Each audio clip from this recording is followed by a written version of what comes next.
아이를 보니까 이 아이가 왜 이러고 있어? 다른 집 아이는 공부하는 것 같은데.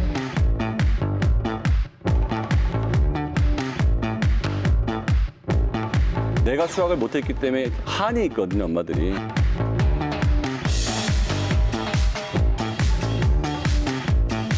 풀 가능성이 한 50% 정도 되는 문항을 줘라.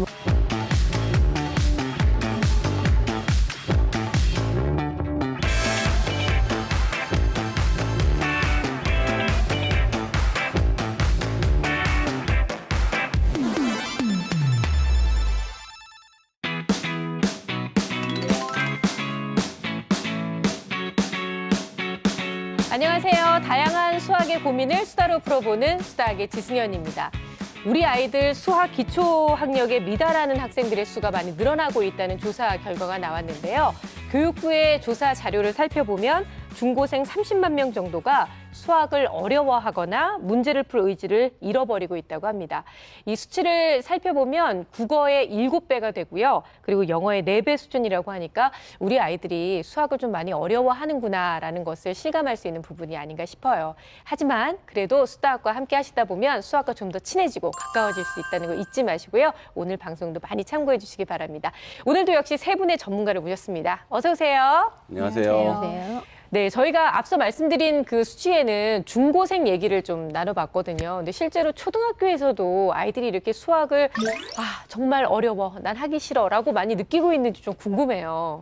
현직 교사로서 이런 말씀 드리기는 굉장히 안타깝고 또 책임감도 통감하지만은 초등학생 10명 중에서 6명 정도는 수학을 가장 어렵거나 싫어하는 과목이다라고 꼽았다는 통계가 있고요. 네. 6명이요? 네, 10명 중에 6명이라니까. 60%네. 그러니까요. 네. 너무 많은 거 아닌가요? 그리고 또 교과 중에서는 우리가 계산으로 대변되는 연산을 가장 힘들어한다. 이런 대답이 많았다고 합니다. 도대체 연산을 왜 이렇게 힘들어하는 거예요?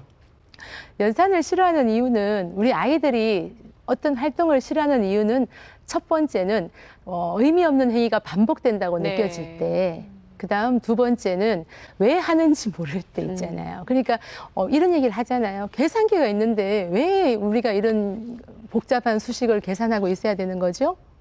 이런 어린이들의 질문에 맞을 수도 있어요. 네, 그렇죠. 내가 이걸 왜 해야 되냐. 전자계산기도 있잖아. 네. 뭐 이렇게 얘기하면. 기본적으로 그 계산의 원리만 알고 어느 정도 연습만 끝나면 네. 실제적인 복잡한 계산은 사실 계산기를 사용하는 것도 우리 애도 절대 자기 방에 들어가는 애가 아닌데 네. 초등학교 1학년 때 그 계산할 때만 꼭 자기 방에 들어가서 하더라고요. 그래서 얘가 참 기특하고 이렇게 생각했는데 알고 봤더니 들어가서 계산기로 눌러가지고 다 해서 이렇게 다 했다고. 네. 근데 분수, 소수 이런 게 더 어려울 줄 알았는데 의외로 연산을 더 네. 아마 그거는 지루하고 귀찮다 뭐 지루하고 이런 귀찮다. 의미가 아닐까요? 네. 근데 최근에는 아이들이 학교 갔다가 오면 놀고 싶어 하는 마음이 많고 또 집중도가 좀 떨어지니까 오히려 그 학교 가기 전 시간을 이용하시는 어머님들이 되게 많으시더라고요, 주변에. 그래서 아침에요? 네. 아침에 머리가 반짝반짝 한다고 해서 오히려 아침에 뭐 30분씩 문제집을 풀리고 막 이러시는 분들이 계시더라고요. 부지런하시네요. 근데 그게 정말 효과가 있는지 그것도 궁금해요. 고등학교 3학년이라면 어쩔 수 없이 네. 머리가 맑은 시간에 수학을 해야겠지만 고등학교 학생이 아닌 초등학교, 중학교 학생이 네. 아침마다 수학을 한다면 안 그래도 보기 싫은 수학을 아침마다 봄으로 인해서 영원히 보기 싫은 게 되지 않을까 싶네요. 아까 통계에서도 봤듯이 네. 초등학생의 경우만 가지고도 10명 중에 6명이나 수학을 어려워하고 싫어하는데 아침 첫 학습의 시작을 정말 싫어하는 수학을 만나서 네. 그 아이가 하루 학교의 출발 시작을 공부를 기분 좋게 할 수 있을까? 저는 정말 그건 아니라고 생각해요. 공부 전체가 싫어질 가능성이 공부 네. 전체가. 근데 그렇죠. 굉장히 부지런하신 거네요. 그 아침에 아침밥 먹이기도 바쁘실 텐데. 그러니까 저는 게임을 오히려 시키는 것도 좋다는 그런 얘기도 듣기도 했었어요. 아침에. 뇌를 빨리 활성화시키려고. 네. 그것도 그냥 말이 되는 그건 거예요. 뭐냐면 그 저녁 때 그 컴퓨터 화면을 보면 밝은 빛이 나오기 때문에 맞아요. 멜라토닌이 안 나와서 숙면을 못 하고 아침에는 밝은 빛을 보면 뇌가 각성이 되거든요. 그래서 아침에 게임하는 것은 저녁 때 하는 것보다 뇌 각성 효과는 좋죠. 아, 그래요? 네. 그러면 잘하고 있는 거네요. 차라리 그 수학 문제를 풀리는 것보다 수학 문제가 들어있는 게임 같은 걸 좀 시키는 것도 나쁘진 않겠네요. 그것도 아니죠. 그냥 수학 문제가 그 의도를 갖지 말고 그냥 의도. 밝은 네. 빛. 사실은 네. 게임하는 것보다는 햇빛을 보는 게 훨씬 더 좋은 건데 뭐 겨울철 같은 경우는 햇빛이 없으니까 그거라도 보라는 거지. 거기에 또 의도를 갖고 수학 문제가 있는 맞아요. 거는. 저희가 참 지난주부터 그 얘기를 했는데 의도를 갖지 말고 접근을 해야 되는데 자꾸 뭐가 이렇게 욕심이 많이 생겨서. 근데 아까 아침밥 말씀을 하셨는데요. 실제로 아침밥을 먹는 것이 아이들의 그 뇌를 좀 이렇게 활성화시키는 데 더 도움이 된다고들 하잖아요. 네, 그런 거는 뭐 이미 많이 알려졌죠. 뭐 미국의 또 어떤 그 연구 기관에서는 네. 그 아이의 8살부터 11살의 그 어린이들한테 이제 두 그룹으로 나눠갖고 테스트를 해봤대요. 네. 그래서 한 그룹은 한 40분 정도 휴식을 주고 아침밥을 먹고 그다음에 수학 문제를 풀게 했는데 한 그룹은 굶기고 이제 수학 문제를 똑같이 풀리게 했다고 하죠. 네. 그런데 이제 아침밥을 먹은 그룹은 좀 덜 노력하고도 좋은 점수가 나왔고 아침을 먹지 않은 그룹은 더 많은 노력을 하고도 점수는 나빴다고. 그래서 이게 아침을 먹는 게 네. 수학학습에 도움이 된다. 뭐 이런 얘기들을 하더라고요. 이게 이제 탄수화물이 뇌에 미치는 영향인데요. 네. 그래서 집중력을 발휘하기 위해서는 탄수화물이 도움이 된다라는 또 많은 논문이 있는데 그거에 또 반하는 논문도 있어요. 그 차이는 미묘하다.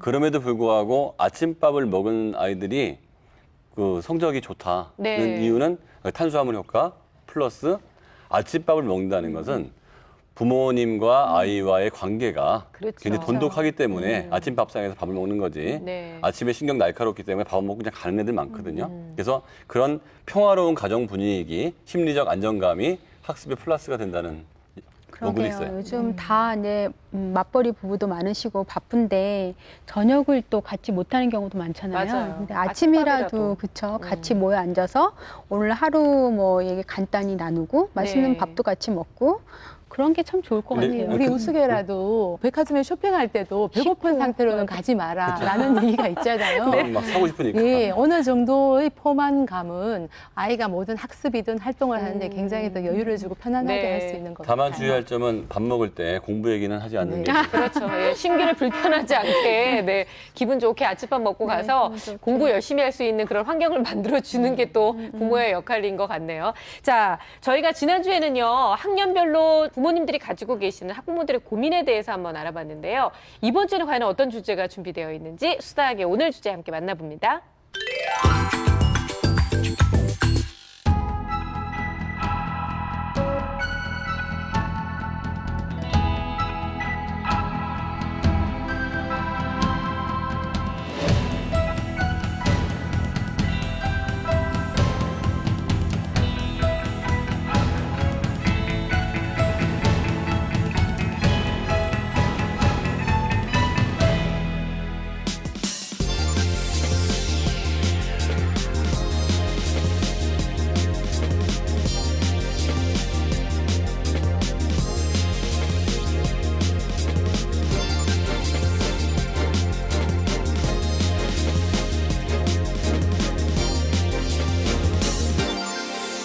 네, 오늘의 주제는 수학 공부 왜 해야 할까요? 라는 질문입니다. 사실 저희가 그 예전 뭐 수다 계속 진행해 오면서 정말 수학은 왜 공부해야 되죠? 라는 질문을 참 많이 드렸었는데 뭔가 이렇게 뾰족한 대답을 말씀드리긴 되게 어려울 것 같아요. 하지만 또 수학을 다 하고 계시는 분들이니까 정말 왜 해야 될까요, 교수님?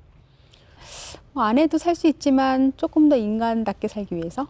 인간답게. 전 수학이 너무 어려워요. 너무 단순하게 진짜 얘기했나요? 인간답게 살고 싶어요, 저도. 저는 좀 더 현실적으로 네. 잘 먹고 잘 살기 위해서. 잘 먹고 잘 살기 위해서. 그러니까 대학 잘 가고 직장 생활 잘 하고 네. 자기 사업했을 때 숫자 감각 없으면 망하기 일상 쉽거든요. 그러니까 네. 잘 먹고 잘 살기 위해서 수학해야 된다. 우리가 선생님은요? 공부를 한다거나 우리의 삶은 다 선택이거든요. 네. 선택에서 조금 더 유리한 합리적인 선택을 하기 위해서 꼭 필요한 학문이 수학이 아닐까. 네. 아, 그렇게 근데 세 분 생각합니다. 모두 정말 이렇게 정말 정답 같은 해답에서나 볼 수 있는 이런 얘기를 해주셨는데 궁금하지 않으세요? 우리 아이들은 수학을 왜 해야 된다고 생각을 하고 있을지. 그리고 학부모님들은 왜 우리 아이가 수학을 해야 된다고 생각하고 있을지 그래서 저희가 오늘 다양한 의견을 들어보기 위해서 학부모님과 학생들의 두 이야기를 다 들어봤습니다. 자, 수학을 왜 해야 할까요? 이 질문에 답해 주신 학부모님들과 학생들의 질문 먼저 3위부터 만나볼게요. 자, 3위. 아이 생활에 도움이 될 것 같아서 엄마 뒤처지지 않게 하려고 이렇게 대답을 했습니다.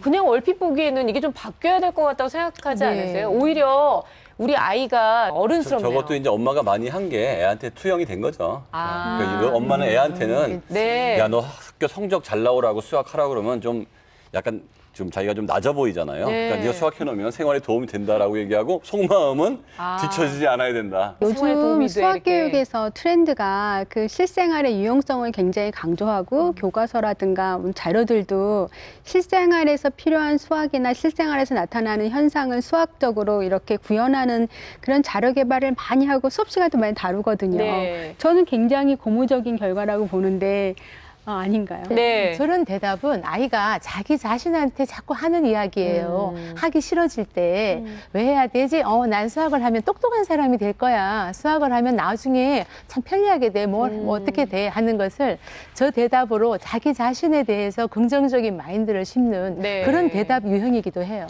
아이들이 이렇게 이제 대답을 하잖아요. 생활에 도움이 될 것 같아서 해라고 하는 아주 좋은 마음가짐으로 시작을 하지만 문제는 고학년이 되면 될수록 아이들이 그냥 포기를 하게 된다는 게 이제 문제인 거죠. 그러면서 아이가 물어보잖아요, 엄마한테. 왜 해야 되느냐? 왜 해야 되는데? 라고 물어보면 정말 뭐라고 얘기를 해줘야지 되는 보통 걸까요? 대부분의 엄마는 그런 거 묻지 마. 해야 돼. 대학 잘 가야 돼. 고등학교 너 수학 안 하고 어떻게 대학 갈래? 라고 하실 거예요. 근데 여기서 부모님은 엄마 왜 해야 돼요? 하는 것을 초기에 초등 고학년의 경우는 초기 SOS 신호라고 저는 받아들여 주셔야 된다고 생각을 네. 해요. 아, 얘가 이 고개를 넘기가 조금 힘들구나. 그럴 때 왜 해야 되지? 왜 이렇게 어려운 문제를 내가 풀고 있어야 되지? 그래서 부모님께서는 그때는 아이한테 정말 수학하기 힘드니 질문부터 해가지고 아이의 책이나 노트 한 번씩 점검을 해서 또 다른 기간에 한번 짚어줄 부분이 없나. 네. 이 대화를 아이의 이런 의문을 두 가지로 해석을 해주셨으면 좋겠어요. 그러니까 네가 뭘 하든 간에 그걸 하기 위해서 뭐가 필요한지를 한번 생각해 보라 이거야. 네. 그럼 거기에 수학이 꼭 들어가요. 그러면 네가 하고 싶은 걸 하기 위해서 하든지 네가 하고 싶은 걸 포기하든지 이 정도 설득을 하다가 네. 그래도 안 하면 강제적으로라도 시켜야 되는 게 애들은 현재 하기 싫은 거를 극복하고 할 만큼의 자제력이 없어요. 그렇죠. 그러면 나이가 들면 과거에 후회할 만한 일들이 있잖아요. 그거를 엄마가 아이 말 듣고 그래 수학하지 마라. 그러면 수학을 해야만 할 수 있는 직업들은 다 못 갖는 거니까 엄마가 약간은 강제할 필요도 있는 것 같아요. 현실적으로 접근을 해서 아이한테 이제 설득을 시키는 거죠. 왜라는 이야기가 아이 입에서 나올 때는 부모님이 한번 이제 내가 개입할 시점인지를 네. 한번 생각을 해보셔야 된다는 근데 거죠. 물론 뭐 엄마가 너무 얘기를 많이 해서 귀에 이제 딱지가 않듯이 해서 이렇게 대답을 했다고는 하지만 뭐 기특한 생각인 것 같아요. 그리고 실제로도 수학이 생활에 도움이 되기는 하잖아요. 그렇죠. 수학을 하면서 느꼈던 과정 속에 있는 것들이 도움이 되는 거예요. 아, 예를 들면 네. 제가 이제 법과대학을 나왔는데 법과대학을 들어가 보니까 나누기도 안 나와요. 그런데 그렇죠. 굉장히 수학을 잘하는 애들을 뽑거든요. 근데 지나고 났더니 그 법하고 수학하고 매우 밀접해요. 그러니까 논리적인 과목이고 그다음에 판례를 적용해야 되고 법을 적용해야 돼. 나중에 변호사나 판검사 중에서 올바른 판결이나 변호를 하는 친구들이 말을 잘하는 친구보다도 수학을 잘했던 친구들이 승소율이 높다는 거예요. 논리적인 사고를 할 수 있는. 네, 요즘은 아이들이 더 수학이 다른 교과하고 어떻게 연계가 되는지 더 피부로 느낄 수 있도록 그렇게 교육 과정이 많이 이제 구성이 되고 있어요. 네. 그래서 사회 속에서 일어나는 현상을 수학적으로 해석하거나 해결하려고 하는 그런 자료들이 많이 개발돼서 아이들한테 많이 이렇게 적용이 된다고 보거든요. 생활에 도움이 된다고 이미 얘기하는 것은 아이가 스스로 자기 동기부여가 된다고 생각해요. 네. 자기가 왜 공부를 해야 되는지 어쨌든 자기와 대화를 하고 있는 아이거든요. 그렇죠. 저기 보면 부모님은 뒤처지지 않게 하려고 하는데 실제로 저런 마음이 있더라도 아이가 저렇게 긍정적으로 찾아낼 때는 아이의 저런 긍정 동기부여를 자꾸 네. 이렇게 한번 해주시면 그 좋겠네요. 동기부여 얘기하니까 네. 제가 아이들한테 말할 때 아까 법과대학 얘기도 했지만 사실 의과대학도 수학을 제일 잘하는 아이들이 그렇죠. 들어가는데요. 들어가서 또 거기도 수학을 안 해요. 들어갈 때까지만 하고. 네. 그러면 의과대학 온 친구들이 야 이게 수학을 내가 왜 했는지 의문이 가는데 역시 수학을 잘했던 친구가 수술을 하거나 어떤 연구를 할 때 수학적으로 배웠던 그 사고방식을 써서 문제 해결 능력, 즉 수술했을 때는 이론대로 안 될 때가 많잖아요. 어떻게든지 이 사람을 살려야 돼요. 네. 다른 과목이 아닌 수학은 어떻게든지 풀어야 될 때가 되게 많거든요. 그럼 문제 해결 능력도 생기고 그다음에 회사 생활을 하는 사람들은 역시 경제 분석을 해야 되고 전략적 사고를 하는 것도 수학의 영향이 크기 때문에 아이들한테 제가 그러죠. 잘 먹고 잘 살기 위해서 네. 수학을 해야 된다. 근데 저는 엄마들이 왜 수학 공부를 시켜야 되느냐에 대답하신 게 좀 마음에 걸려요, 사실. 다른 아이한테 뒤처지지 않게 하려고 시킨다라고. 뭐 엄마의 말씀이 틀린 말씀은 아닌 것 네. 같아요.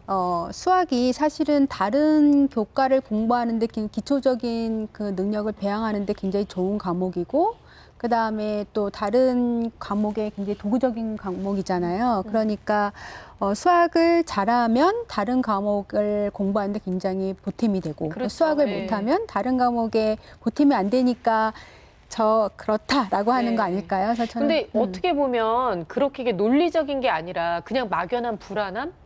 이 느껴져요, 저는. 그 엄마들이 이제 뒤처지지 않겠다는 마음으로 아이들한테 수학을 시키는데 네. 이게 이제 어떻게 보면 좀 처절하게 느껴질지 모르겠지만 엄마가 수학을 굉장히 잘해서 수학으로 고통을 겪지 않았던 사람은 우리 아이도 수학을 잘할 줄 알고 네. 수학 공부를 안 시켜서 수학을 못하게 되고 다소 수학을 못해서 뭐 대학을 진학이나 취업이나 여러 가지 면에서 고통을 겪었던 엄마들 있잖아요. 네. 내 아들만큼은 그렇죠. 이 고통을 안 주게 하기 위해서 또 시켜서 그중에서 몇 명은 성공적으로 또 실패하는 애들도 많이 있지만 네. 또 수학을 잘하는 경우도 있어서 엄마들의 이 마음은 정말 인정해 주셔야 될 것 같아요. 또 정보의 홍수라고 예전에는 몰랐어요. 그냥 우리 아이들끼리만 비교를 해서 첫째와 둘째는 달라, 뭐 그렇죠. 셋째 얘는 더 잘해 이러는데 지금은 너무 많은 정보의 홍수 속에 살다 보니까 어느 집에 어떤 아이가 무슨 수학 공부를 어떤 비법으로 했다더라 한 번만 뜨면 다른 어머니는 저절로 마음이 불안해지는 게 어쩔 수가 없어요. 그래서 그러니까요. 네. 정보 과잉도 어머님들의 저런 마음을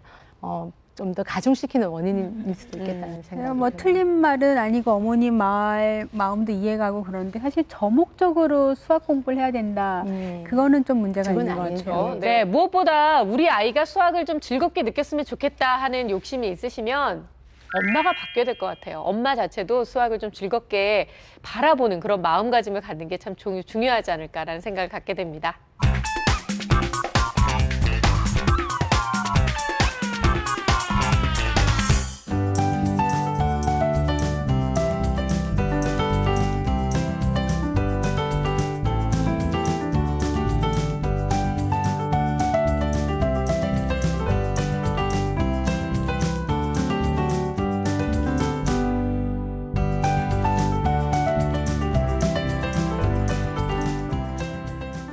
네, 오늘은 수학 공부 왜 해야 할까요? 라는 질문에 아이와 또 학부모님들의 이야기를 듣고 있는데요. 자, 2위 함께 만나볼게요.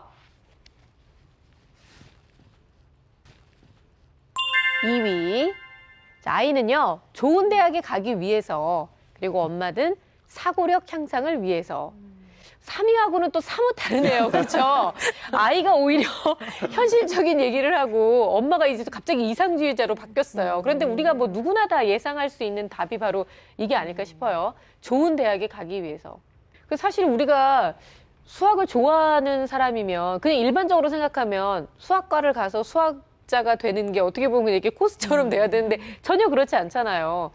사회적으로 보면 수학을 잘하는 사람들이 또 부와 명예를 누리게 되는 경우도 많고 그만큼 이제 좋은 대학을 가게 되고 또 사회적인 기회를 많이 얻기 때문에 아이들이 그래서 저런 생각을 하게 되는 건 아닐까요?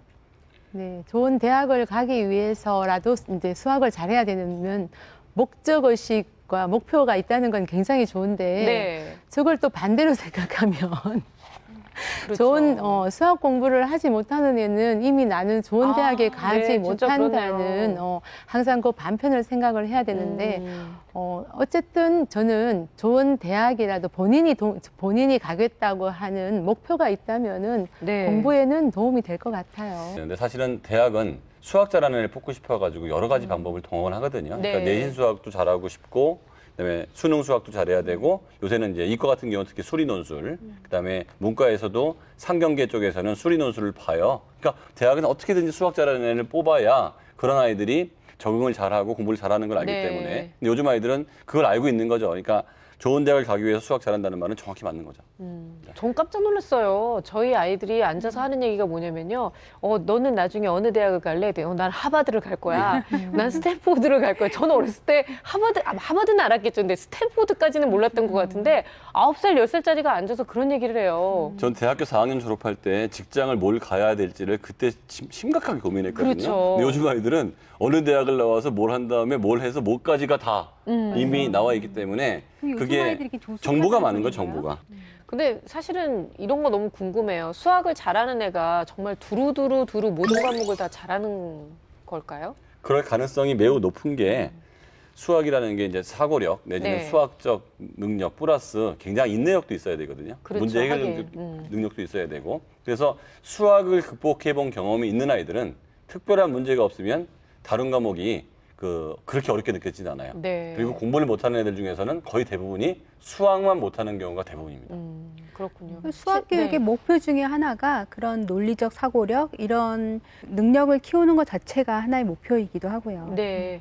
이제 엄마들의 지금 수학 공부를 해야 되는 이유에서 지금 선생님 바로 말씀하셨던 사고력 얘기가 나왔어요. 사고력 향상을 위해서 내 아이에게 수학 공부를 가르친다. 저는 어머님들이 이런 생각을 하시는 거에서 굉장히 저는 굉장히 고무적이라고 보는데 네. 그러면 이렇게 아이의 그 수학 학습 지도를 하실 때도 이렇게 너무 단편적인 뭐 기술이라든가 뭐 그런 쪽으로 아니고 좀 생각할 수 생각할 수 있도록 있게, 그렇죠. 네. 그렇게 지도를 한다는 소리 아닐까요? 네, 저 정도 사고력 향상을 위해서 수학을 해야 된다고 생각하실 뭐 부모님 정도면 네.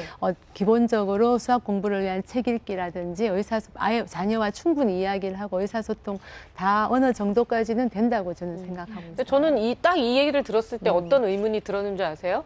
과연 선생님들이 지금 말씀하셨던 이 사고력의 의미를 생각하시고 부모님이 사고력 향상을 위해서라고 답하셨을까요? 저는 이 사고력은 그냥 단순히 문제를 잘 풀 수 있는 능력 이런 걸 생각하지 않으셨을까? 사실 문제를 잘 풀 수 있는 능력도 사고력이에요. 그렇기는 그게. 하죠, 예. 그래서 가드너 교수가 가정지능 이론 얘기할 때도 논리수학지능이라고 합니다. 그러니까 논리력하고 수학지능은 같은 계통이다. 네. 그리고 대부분의 지능검사에서도 논리하고 수학이 차지하는 비중이 약 3분의 1이 넘어요.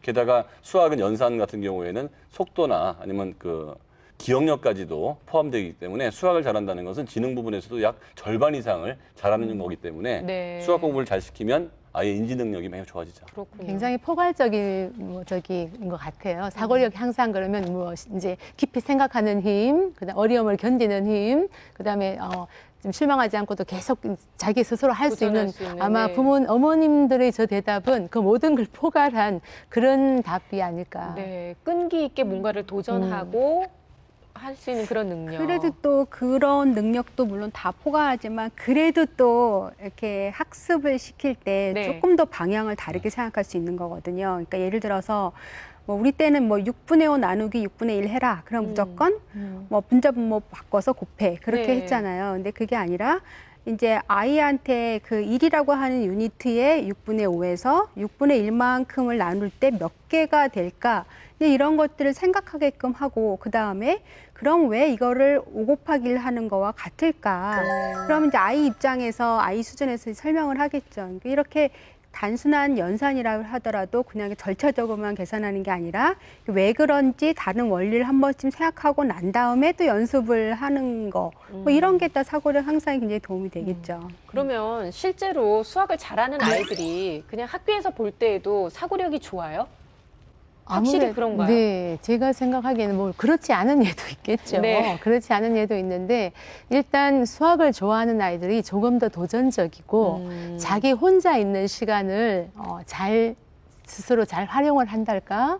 우리 선생님들이 공통적으로 수학반에 가면 아이들이 쉬는 시간에 정말 혼자서도 잘 놀아요. 네. 자기 혼자 문제를 풀고 그러니까 혼자 견디는 힘이 조금 더 강한 아이들이 수학반 아이들이더라. 저희 공통된 의견이 그런 의견이 있었어요. 그럼 지금 말씀하신 대로 정말 사고력이라는 것은 꼭 키워주고 싶은 말씀만 듣기만 해도 아니 뭐 수학도 잘하고 모든 상황에서 인내심도 있고 근데 어떻게 키워줄 수 있는 걸까요? 사고력이라는 것도 향상시켜줄 수 있는 방법이 있나요? 있죠. 그 국어, 영어, 수학이라고 하잖아요. 영어는 외국어, 이제 우리나라니까 특수한 상황이니까 하는 거고 미국도 국어, 수학이에요. 가장 네. 중요한 과목은. 그러니까 언어 사고하고 수학 논리적 사고인데 사고력을 키울 수 있는 가장 좋은 방법은 수학이 정의로부터 파생된 과목이거든요. 정의를 익숙하게 만들고 그 정의를 한 번 응용한 유형 문제를 풀고 유형 문제에 응용 문제로 넘어간단 말이죠. 근데 수학은 그 나선식으로 돼 있기 때문에 네. 지금 걸 알아야 다음 걸 알아요. 그러니까 지금 걸 다 잘 다져놓지 못하면 마이너스 더하기를 모르면 빼기를 못하고 더하기 빼기를 못하면 곱하기 나누기를 못하잖아요. 그래서 한 칸 한 칸 올라가기 때문에 그 단계가 다음 단계로 계속 넘어감으로 인해서 아이가 배웠던 거를 계속 조합을 하게 되는 거죠. 네. 그래서 공통 수학이 끝나고 나면 그것들을 응용한 이제 수원 수투가 나오는 건데 그게 계단식으로 돼 있기 때문에 사고력에 큰 도움이 될 수밖에 없습니다. 그 과정을 겪기만 하면. 네. 그러니까 결국은 맞죠? 그거네요. 사고라는 게 조합하고 맞잖아요. 활용이니까. 수학 공부를 하는 것 자체가 사회에 그렇죠. 도움이 수학 된다고 공부를 하고 있으면 생각합니다. 사고력이에요. 그렇군요. 그러면 수학 공부를 열심히 어쨌든 간에 끈기 있게 시켜서 아이가 사고력이 향상되면 우리는 좋은 대학을 보낼 수 있는 거네요? 가능성이 매우 높은데 높아진다. 더 중요한 거는 네. 습관이 더 중요하다는 거죠. 그러니까 수학을 잘하는 거는 네. 좋은 대학을 들어갈 수 있는 가능성인데 그 시험까지 잘 보려면 굉장히 많은 반복이 필요하거든요. 그러니까 수학을 좋아하는 것과 수학 시험을 잘 보는 건 달라요. 네. 수학 시험 잘 보는 거는 상당히 많은 반복과 익숙함, 그렇죠. 속도까지 필요하지 이거는 기본인 네. 거죠. 맞아요.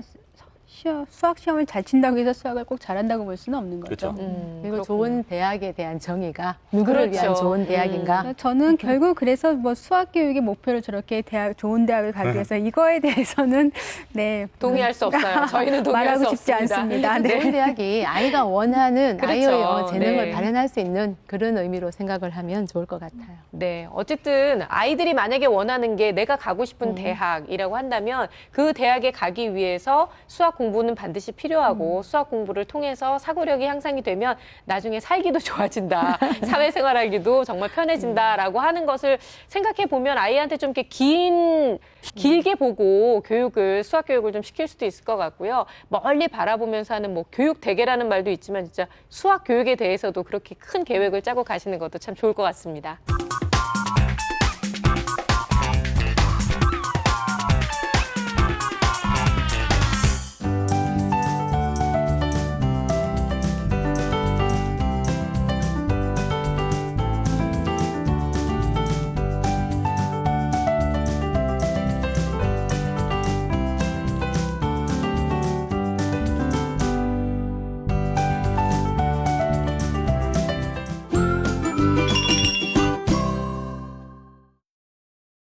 수학을 왜 해야 할까요?에 대한 학부모님들의 의견과 또 아이들의 의견을 만나보고 있습니다. 이 1위만 남겨두고 있는데요. 그 전에 수학을 통해서 여러분들이 남겨주셨던 수학 고민들을 또 해결해 보도록 하겠습니다. 먼저 학부모님의 고민 만나볼게요.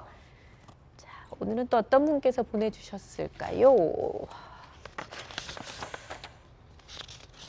읽어드릴게요. 활동적인 성격의 초등학교 6학년 아들을 둔 엄마입니다. 건강이 최고다라는 신념을 가지고 큰 잔소리 없이 풀어놓고 키웠는데요. 그래서 아들이 정말 건강하긴 건강합니다.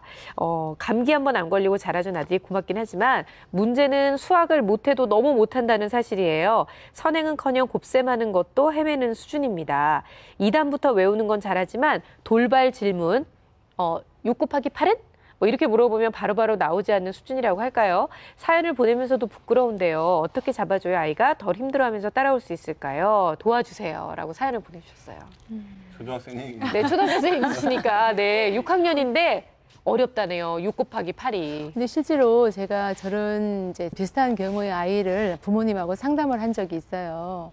근데 부모님은 수학이라고 이제 와서 상담을 하셨는데 네. 사실은 아까도 얘기했지만은 수학이 문제가 아니고 이 수학이 문제를 잘 풀고 이해를 한다는 것은 첫 번째는 기본적인 이해력이지만은 두 번째는 본인이 실수하고 틀리거나 이런 오류를 수정을 할 수 있는 어느 정도의 기다림과 인내, 끈기가 있어야 되는데 굉장히 이 아이를 부모님 말씀대로 행복하고 즐거운 아이로 그리고 또 하고 싶은 거는 그냥 하는 아이로 이제 키우셨나 봐요.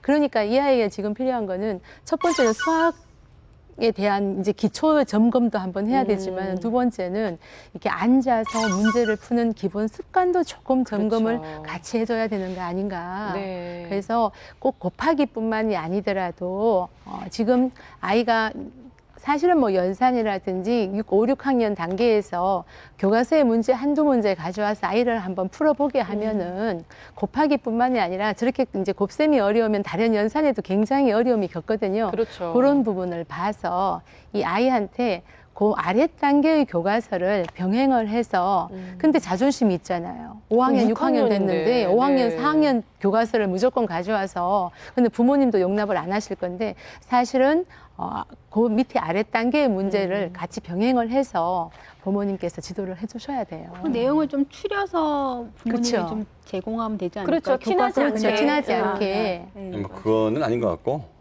아니에요? 왜냐면 아니에요? 구구단을 못 하는데 뭐 지금 뭐 응용 문제를 못 하는 것도 맞아요, 아니고 맞아요. 비례식을 못 하는 것도 아니고 구구단을 다 제대로 못 외울 정도로 지금 돼 있으면 저는 몇 가지 검사를 해봐요. 근데 얘가 안 해서 못한 건지 네. 진짜 인지 능력이 떨어져서 못한 건지 네. 그게 인지 능력이 지능이 어느 정도인지를 좀 판단을 네. 하고요. 두 번째는 그 집중력이 어느 정도인지 집중력 네. 테스트가 인내력 테스트나 이렇게 집중 테스트 해보고 그 인지 능력이나 즉 뇌신경 쪽에 문제가 없으면 그 다음부터 훈련에 의해서 가능해요. 네. 근데 어머니 표현 중에서 애가 활동적이라는 표현을 썼거든요. 네. 그게 좋게 보면 활동적이지만 심리학적으로 보면 집중을 하지 그 못하고. 집중력이 떨어진다라고 볼 수도 있고 네. 근데 여러 가지 보면 야, 이 아이가 능력이 있는데 안 한 걸까? 그러면 문제가 안 돼요. 하면 돼요, 지금부터. 네. 능력이 없다고 하면 두 가지죠. 수학을 피해가는 방법과 지금부터라도 능력을 키우는 방법. 네. 그 다음에 공부가 들어가야지.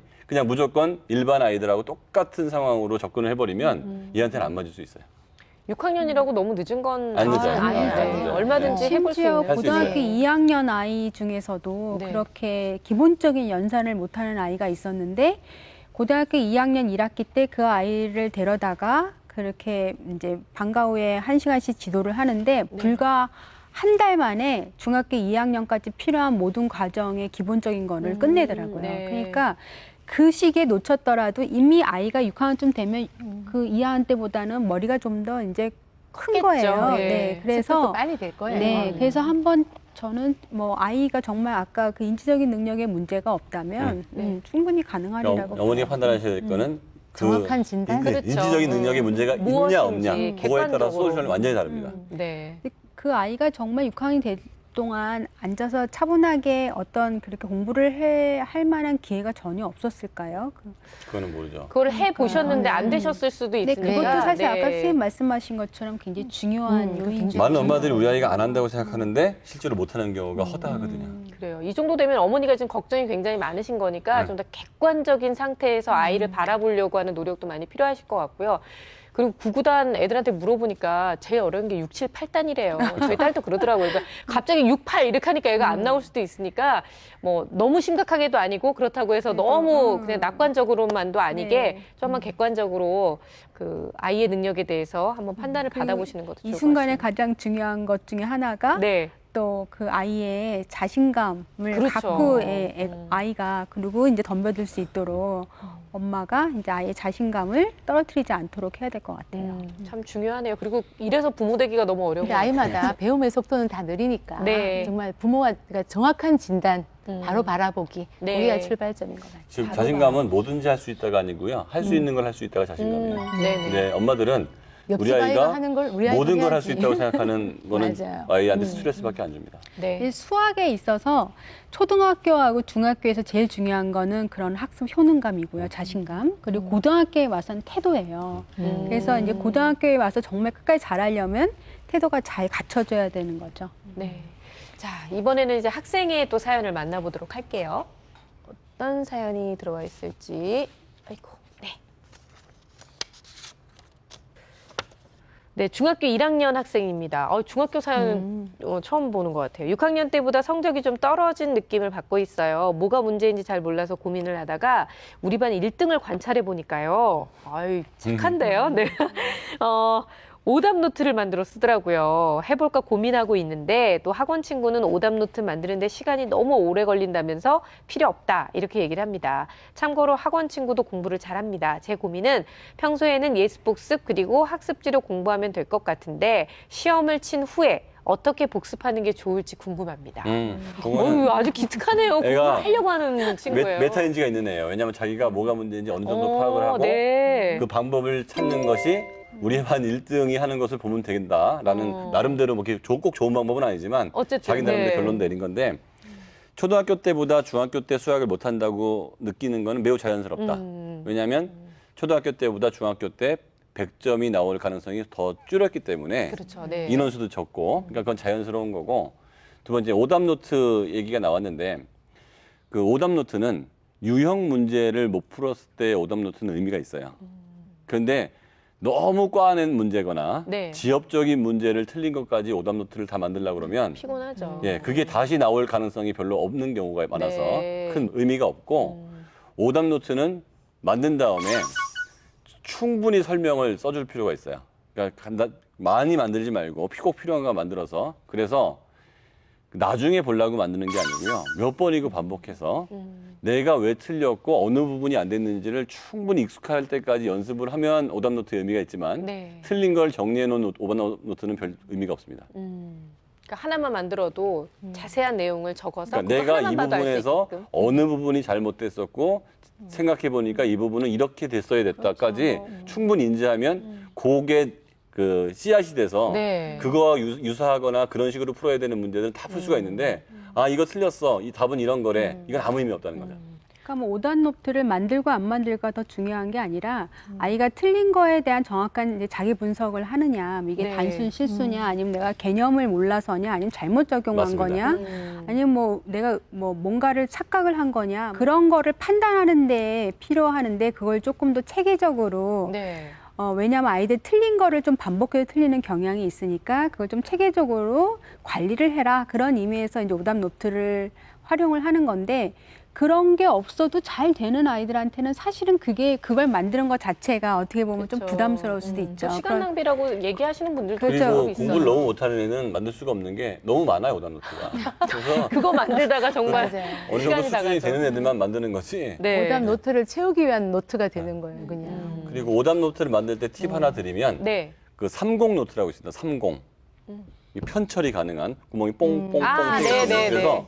처음에는 거기다 오답 노트를 만들다가 나중에 아주 익숙하게 돼서 이거는 더 이상 볼 필요가 없으면 빼버려야 돼요. 네. 왜냐하면 너무 많으면 내가 모르는 게 너무 많게 느껴지기 때문에 자신감이 또 안 생깁니다. 네. 아니 그런데 뭐 내용과 상관없이 너무 이쁘네요. 그렇죠. 그렇죠. 자기가 이런 애는 그거 가능성이 있는 거 자기가 문제점이 뭔지 알고 해결할 준비가 돼 있는 그렇지. 거예요. 하고 싶어 하고. 그냥 축하해. 집에 있는 애들이 이렇게만 커면 얼마나 좋겠나라는 욕심이 막 드는데요. 진짜 이렇게 본인이 내가 공부를 하겠다는 의지를 가지고 방법을 찾겠다고 노력하는 거는 그냥 못해도 너무 예뻐 보일 것 일단 같아요. 칭찬 한번 해주고 하시죠. 작가가 써준 건 아니에요. 이거. 아니에요. 진짜 특급 칭찬 보내주고 싶어요. 네. 축하한다. 그리고 좀 더 수학 성적 올라가면 언제든지 또 연락 주세요. 자, 여러분들께서도요, 수다학을 통해서 이렇게 여러분들이 갖고 계시는 수학적인 고민들 항상 보내주시기 바랍니다. 아이에 대한 고민도 좋고요. 본인이 공부하면서 좀 어려운 부분이 있었다면 아니면 해결해야 되는 부분이 있다고 하면 저희 전문가 세 분 선생님께서 아주 명쾌하게 해답을 주실 테니까 연락 주시기 바랍니다.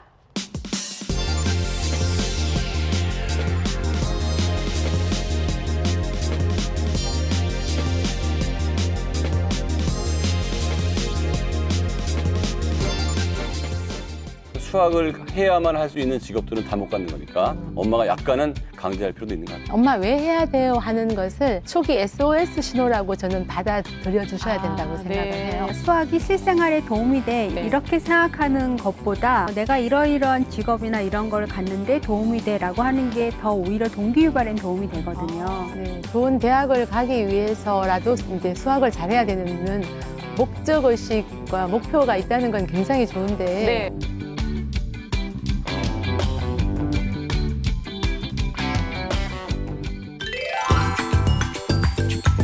네, 오늘 수다학에서는요, 수학 공부 왜 해야 할까요에 대한 질문을 학부모 그리고 학생들의 대답으로 또 꾸며보고 있습니다. 이제 마지막 1위만 남아있는데요. 과연 어떤 대답을 보내주셨을지 함께 보겠습니다. 자, 수학을 왜 해야 할까요? 1위입니다. 아이는요, 수학을 잘해야 한다는 의무감 때문에 엄마, 입시와 취직에 도움이 되기 때문에. 자, 드디어 다 나왔어요. 이제 그 아이의 속마음, 엄마의 속마음이 다 나온 거죠. 아이는 엄마가 원하니까 잘 하라니까 나는 어쩔 수 없이 하는 거야 라는 거고, 엄마는 내가 나 잘 되라고 그러냐, 너 입시 잘하고 너 취직 잘 되라고 하는 거지. 이게 우리의 속마음이거든요. 3위, 2위에 숨어있던 속마음이 1위에 다 거죠. 드러난 거죠. 네. 착하네요. 그렇죠. 속마음을 다 말해주네요. 이 두 개만 보니까 딱 매칭이 되는 것 같아요. 그쵸, 네. 엄마는 입시하고 취직에 도움이 되니까 중요하다 이렇게 얘기했을 테고 그 사이에서 정말 사이사이 왜 중요한지에 대한 네. 정보는 제공하지 않고 아이는 그것만 듣고 아 잘해야 되나 보다. 그렇죠. 그렇게 생각하는. 1위에 입시와 취직에 도움이 되기 때문에 이 마음이 3위에서 아이가 얘기했던 생활에 도움이 되기 때문에 네. 이거 같은 이게 말인 거 1, 2, 아니에요? 3위가 다 연결이 되는 제가 묘한 걸 느꼈는데 네. 수학적으로 보면 3위를 쓴 애들이 공부를 잘하는 애들이고 그렇죠. 이걸 돌려서 얘기하는 그치? 거죠. 그다음에 네. 2위가 고다음 잘하는 애들이고 대부분은 공부를 못하니까 그냥 야 의무다 이거지요. 직접적으로 그냥 쓰는 거죠. 퍼센트를 보면. 그래서 대부분의 아이들은 수학을 못하는 게 현실이고 엄마들도 수학을 왜 네. 제대로 해야 되는지에 대한 그 강박관념이 있는 거고 그런 거 근데 같아요. 아이들이요, 이 의무감이라는 표현으로 괄호를 열고 또 뭐라고 썼냐면요. 엄마가 시키니까. 그리고 근데 왜 하는지는 모르겠다. 이렇게 쓴 거예요. 근데 왜 하는지도 모르겠는 아이들이 그 어려운 수학을 붙잡고 있으니 정말로 어떻게 보면 시간을 그냥 허송세월하고 있는 거라고 볼 수도 있는 거 아닐까요? 초등 저학년에서 아이들 엄마가 이제 벌써 대학교 입시에 막 수학을 아이한테 주입을 하는 부모님이 계시거든요. 네. 근데 상담을 이렇게 하다 보면은 주로 이렇게 부모님들의 불안이 내가 못했으니까 우리 아이는 또는 뭐 정반대의 경우도 있어요. 수학을 부모님이 너무 잘했기 때문에 우리 아이를 믿는 경우도 있지만 네. 대부분에는 엄마의 불안이 자녀한테 전달이 되는 경우가 있거든요. 며칠 전에 제가 초등학교 5학년 교실을 갔는데 아이들이 수학 시간이 이제 너무 즐거워하는 거예요. 정말 이 반에도 분명히 수학 부진은 있을 텐데도 아이들이 전부 즐겁게 활동을 해서 너희들 정말 수학 즐거워하는 것 같다 이렇게 얘기를 하니까 우리 선생님은 대학을 수학과를 나오셨어요. 그래서 수학을 정말 잘하세요 라고 하는데 제가 돌아오면서 느낀 게 선생님이 수학을 굉장히 긍정적으로 지도를 하고 또 엄마들도 긍정적으로 바라본다면 수학을 어렵다가 아니고 정말 이 아이들한테 즐겁다라는 것을 먼저 한번 몸으로 마음으로 접하게 해주는 것도 아이들한테 왜 해야 하나요? 하나의 대답이 될 수 있을 것 같아요. 그렇네요. 네, 교사의 신념이 아이들한테 굉장히 큰 영향을 미치죠. 어떻게 보면 부모님 다음으로 많은 영향을 미치는 게 아닐까 생각이 돼요. 저는 이제 아이들이 수학을 의무감으로 한다고 했을 때 이제 솔루션을 좀 드려야 될 것 같은데 네. 일단 저학년이라 그러면 우리 아이가 학습지를 하는데 학습지는 다 하지 않아도 된다는 생각을 엄마 가지세요. 그러니까 그거는 그 밥상에 나온 음식을 네. 다 먹어야 된다는 강박관념 때문에 다 먹다가 살찌는 거하고 똑같이럼 적당히만 먹어도 영양소는 다 있다. 학습지는 아이가 풀어야 될 양보다 상당히 많습니다. 네. 그러니까 얘가 좀 힘들어하면 그 홀수 번호만 풀든지 그래도 큰 문제가 없고 한 번쯤 건너뛰어도 괜찮겠다. 네. 두 번째는 내 능력보다 한 단계 정도 높은 공부를 할 때 제일 동기가 생긴다고 그래요. 교수학습 이론에. 그래서 이 아이가 다니는 학원이나 어떤 교재가 2단계, 3단계 높은 것은 아닌지를 체크해 볼 필요가 있겠고 네. 수학은 끼니와 같아서 매일 해야 되거든요. 근데 매일 하라고 해서 매일 학원을 보내는 얘기가 아니고요. 일정한 부분은 학교도 학교에서도 수학을 하고 학습지 학원도 하는데 나머지 틈에서는 그 생활 속에서 수학, 네. 게임일 수도 있고 체험 수학일 수도 있고 그런 것들을 은연중에 좀 집어넣어서 이 아이가 수학이 의무감이 아닌 몸에 젖어드는 느낌으로 가다 보면 네. 일정한 시간이 지나고 나면 레벨이 좀 높은 수학으로 가도 어렵지 않게 할 수 있습니다. 아이들이 양에 질려하는 아이가 그렇죠. 있거든요. 맞아요. 근데 하나를 풀어도 확실하게 넘어가야 되는 꼼꼼형도 있어요. 맞아요. 그런 아이들한테 양을 막 한 장을 풀어라, 뭐 몇 문제를 풀어라 하면 이런 아이들은 할 수 있는 것도 막 하기 설렁설렁 싫어지죠. 하기 싫어지는 경향이 있어서 양보다는 질로 좀 봐주라는 그런. 그리고 말씀? 4학년쯤 올라가면 아이한테 굉장히 중요한 게 학습 선택권이에요. 그러니까 그게 선택권이 뭐 엄청 네가 하고 싶으면 다 이게 아니라 아까 지금 이렇게 뭐 너무 양이 많다 그럼 너 어느 정도 할래? 필요한 부분이 뭐니? 그러면 그 부분을 선택하게 하는 거게 굉장히 중요한. 왜냐하면 4학년서부터 대부분의 아이들이 자아가 형성돼요. 1, 2, 3학년한테 선택권을 준 엄마도 있거든요. 그건 안 될 것 좋아요. 같아요. 왠지. 그때까지는 엄마 주도적으로 가다가 보통 빠른 아이들은 3학년, 네. 늦은 아이들은 한 5학년 정도, 평균 4학년이면 자아가 많이 형성돼서 그때부터는 엄마하고 관계에서의 동기가 학습에 미친 영향보다 친구와의 관계나 자기 효능감에 의해서 네. 학습이 되기 때문에 내가 선택에 개입을 했느냐 안 했느냐가 내 주도냐 엄마 주도냐에 따라서 아이가 그 의무감이냐 아니면 나의 권리냐로 바뀝니다. 지금 굉장히 중요한 말씀이신 이유가 수학을 잘해야 한다는 의무감. 이거는 사실 엄마한테 잘 보이기 위해서, 그렇죠. 엄마한테 마음에 들게 하기 위해서, 엄마가 그렇죠. 원하니까. 그러니까 사실은 공부의 주체가 본인이 돼야 되는데 공부를 해야 되는 의미가 엄마한테 있는 거잖아요. 그러다 보니 사실은 이제 수포자가 나온다는 거가 나를 위해 하는 공부가 아니다 보니까 어느 순간이 되면 탁 손을 놓게 되는 반항이 거죠. 되고 부모님은 또 이렇게 되죠. 내가 너를 어떻게 키웠는데 그렇죠. 너를 위해서 이렇게 했는데 이렇게 되는 거죠. 근데 저게 지금 입시와 취직이 도움이 되기 때문에 틀린 말은 아닌데 네. 취직이 직업을 갖는 데 도움도 되지만 사실은 직업에서 필요로 하는 유지하는 거잖아요. 거. 그렇죠? 그렇죠. 네. 그럼 사실은 조금 물론 아이들은 뭐 취직이나 아니면 뭐 그 직업 내에서 필요한 거나 별 차이 없이 아이한테는 저게 어떤 의미인지 모를 수도 있지만 조금 더 아이한테 그런 어떠한 다양한 직종에서 그래도 수학이 어떻게 활용되는가를 네. 좀 가끔이라도 아니면 신문 방송에서 이렇게 나오고 아이가 관심 갖는 그런 영역에서 좀 얘기를 해주는 것도 도움이 될 것 같아요. 맞아요. 저희 또 수학에서 또 앞으로 그런 모습을 보여드리는 것도 굉장히 중요한 역할인 것 같은데 우리가 그러니까 결국은 같은 마음인 거예요. 네, 아이들도 사실은 2위에서 좋은 대학에 가기 위해서라고 얘기했잖아요. 이게 다 일맥상통하는 거죠. 엄마가 원하는 것처럼 좋은 대학 가서 나도 좋은 데 취직하고 그러고 싶어라는 마음이 있는 거고 그걸 이제 맞춰주기 위해서 부모님들도 여러 가지 방법으로 아이들의 이제 교육에 신경을 쓰시는 거죠. 1위를 보면 참 처절하죠. 엄마는 좋은 대학 가서 취직 잘 먹고 잘 살기 네. 위해서 수학을 꼭 해야 되는데 애는 아유 하기 싫어. 이 느낌이 지금 우리가 해결해야 될 가장 네. 큰 과제인 것 좀 같습니다. 바뀌었으면 좋겠네요. 아이가 수학은 살면서 해야 되는 거니까 재밌어서 뭐 이런 얘기가 좀 나올 수 있는 세상이 좀 왔으면 좋겠다라는 생각이 들고요. 프로그램을 마무리하면서 오늘은 좀 이렇게 정리를 해줬으면 좋겠어요. 학년별로 다 진짜 수학 공부를 왜 해야 되는지 좀 설득할 수 있는 여러 가지 방법이 있을 것 같은데요. 뭐 쉬운 말로, 어려운 말로, 뭐 채찍과 당근 어떻게 하면 좋을지 일단은 우리 이정주 선생님께서는 초등학생들한테 좀 할 수 있는 얘기를 좀 전해주세요. 제가 어떤 아이가 정말 대충대충 하는 아이가 있었어요. 선 긋기를 하는데도 그냥 우리가 직선이라고 하면 직선의 조건이 있잖아요. 네. 근데 바꿔도 본인은 이제 그게 직선인 거예요. 그래서 제가 아이한테 넌 나중에 어떤 사람이 되고 싶어 하니까 이 아이가 의사 선생님이 되고 싶다는 거예요. 그래서 근데 의사 선생님이 되면 환자들이 상처를 꼬맬 때도 있는 거야. 그런데 그때 네가 꼼꼼하게 하지 않으면 그렇죠. 환자들의 상처가 덧나서 흉터가 생기거나 의사 선생님으로서 너를 찾지 않을 수도 있어. 그렇게 얘기를 해줬더니 애가 이해를 하더라고요. 그냥 그 아이에 맞춰서 이야기를 하면은 그때그때 납득을 하더라고요. 네. 초등학교 때 꿈이 주라 그러면 뭐 중학교, 고등학교 애들은 매우 면밀하고 분석적으로 알려줘야 돼요.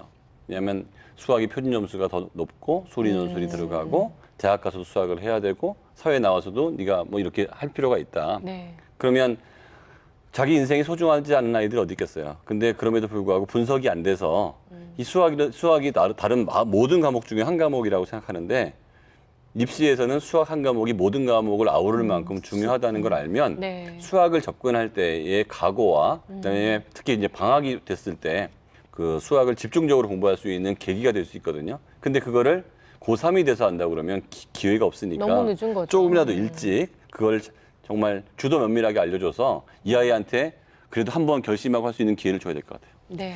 제가 꼭 하나 지금 얘기 들으면서 하고 싶은 얘기 하나가 정말 어떻게 보면 지금 굉장히 수학이 중요하다는 걸 모든 사람이 생각하고 있기 때문에 어떻게 보면 수학을 포기하는 건 마치 그 인생을 포기하는 것 같은 그런 느낌이거든요. 네. 그래서 아이들이 우리가 실제로 수학을 포기한 애들이 뭐 90%야 이렇게 얘기하지만 아이들이 그렇게 쉽게 수학을 포기하는 게 아니에요. 근데 애들이 그냥 쉽게 나 포기했어. 난 수학을 포기해. 이렇게 얘기하는 건 그냥 내가 어려워, 힘들어 라고 그렇죠. 하는 그냥 그런 맞아요. 의사표출이지 얘네들이 진짜 포기한 게 아니거든요. 그럼 어른들은 얘네들이 포기했다고 받아들이면 안 되고 얘네들이 힘들고 어렵고 지금 뭔가 도움을 필요로 하는구나 라고 생각해서 우리가 조금 더 세심하게 신경을 네. 써야 되는 그런 상황이라고 저는 생각을 해요. 네. 아, 정말 이렇게 초등학생부터 중학생, 고등학생에 이르기까지 아이들에게 수학을 왜 해야 하는지, 그리고 수학 공부가 줄 수 있는 즐거움에 대해서 쭉 설명을 해주셨는데, 정말 이상에서부터 현실로 가서 민성원 소장님의 말씀을 딱 듣는 순간 정신이 번쩍 나는 뭐 이런 느낌도 들고요. 네, 정말 이런 현실적인 조언이 있기 때문에 아이들한테도 시간 낭비보다는 어떻게 보면 정말 수학을 왜 해야 되는지 좀 더 적극적인 이야기, 또 현실적인 이야기를 접근하실 수 있지 않을까라는 생각이 듭니다. 자, 오늘도 명쾌한 이야기 함께해 주신 세 분 감사드립니다. 고맙습니다. 감사합니다. 네, 오늘 수다학에서는요, 수학을 왜 해야 하는 걸까요? 라는 질문으로 이야기를 나눠봤습니다. 사실 뭐 1위, 2위, 3위 다 같은 맥락인 것 같고요. 그 이야기를 들으면서 왠지 모르게 우리 아이들, 그리고 그 안에 숨겨져 있는 부모님의 속마음을 알면서 좀 짠하다는 생각이 드는데요.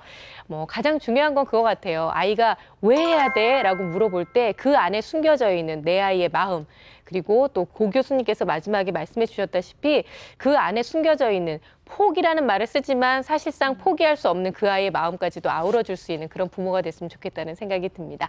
자, 오늘도 수다학 함께해 주셔서 감사하고요. 저희는 다음 시간에 더욱더 알찬 내용으로 찾아오겠습니다. 감사합니다.